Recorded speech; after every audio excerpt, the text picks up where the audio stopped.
Good morning. I want to talk today about trusting in the value that you bring. So, each one of us have special gifts and talents that are meant to be shared, and we know the things that we're good at and the things that other people think we're good at, even though there's probably a little voice once in a while that comes in and says, gosh, if they only knew. We know what we have to offer, but on a good day, we know our strengths and we have confidence in it. But when we're under stress or when we start to question it, we can question our value. We can buy into fear and believe that what we have isn't worth asking for our needs to be met in that trade. So I was working with a client who I've been working with through several job transitions, and each time she's sought after because she works really hard. She gets caught up in her perfectionism mindset of overworking and over delivering, and people know that, right? So they love her work ethic, and that's great because she's bumped up in salary and in role. But each time, especially the last one, she was asked to do this position, and it was presented in a way that it was like a screening process, that it would possibly in the future would bring her to those levels that she wanted to achieve. But she's working so many hours, and it's not really being valued, and it's showing up in that way. It's like people are asking for things late at night or last minute and acting like it's no big deal. And that is the stage that she has set for herself, because somewhere in her she didn't believe that she could actually offer her expertise and also ask for her needs to be met in the process, and set those parameters. So she literally sets the stage based in fear, based in lack, that she's not enough, not even realizing that that's what's going on underneath. She's not in her powerful self when she's making that decision.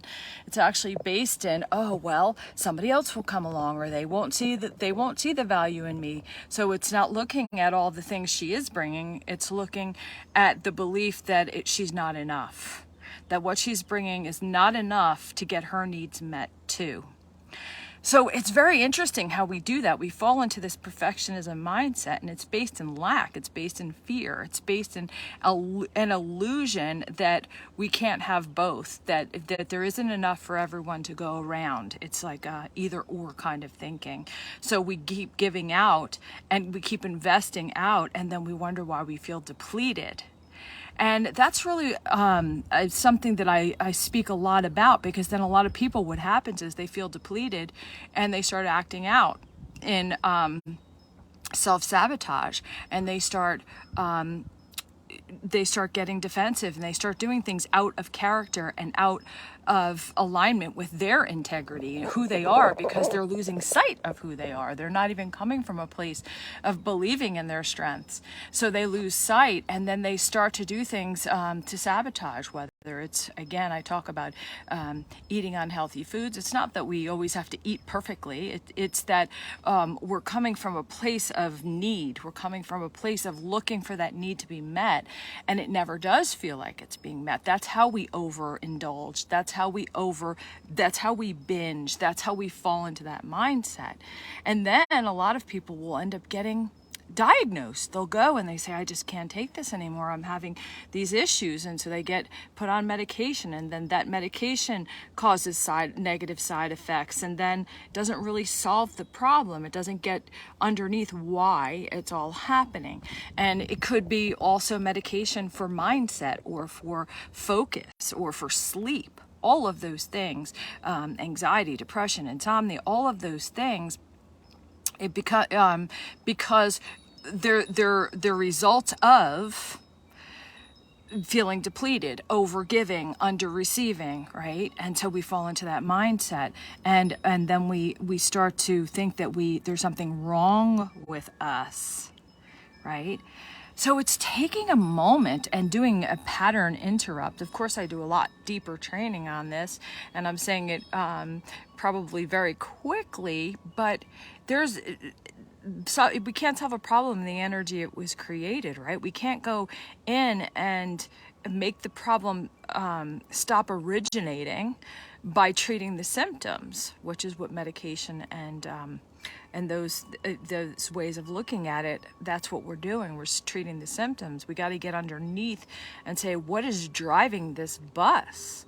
What's driving it? Am I coming from a place of confidence and trust and believing that I will be provided for, that everything I have is enough, and that that I can come from a place of asking for my needs to be met as well as offering excellence? Or am I coming from a belief that there's only there's either or, it's either me or them? And then what happens? We get depleted, we feel burned out, we get overwhelmed, we self-sabotage, and our life starts to fall apart. So, do you believe, do you trust that what you have today, not in the future when you get this training, when you do this, when you do that, today, do you think you have enough of who within who you are to have your needs met, as well as make, give excellence, give all of the best of who you are, right? So if not, then we need to check into that. We need to get underneath that, because then we're just chasing a carrot and we're going to, exhaust ourselves. What's stopping you from trusting that? And like I said, most of us do believe it on one level.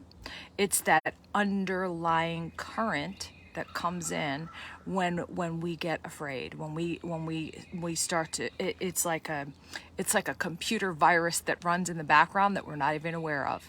Like, it's never all of who we are, but the more we feed into that, the bigger percentage of our life that takes over, right?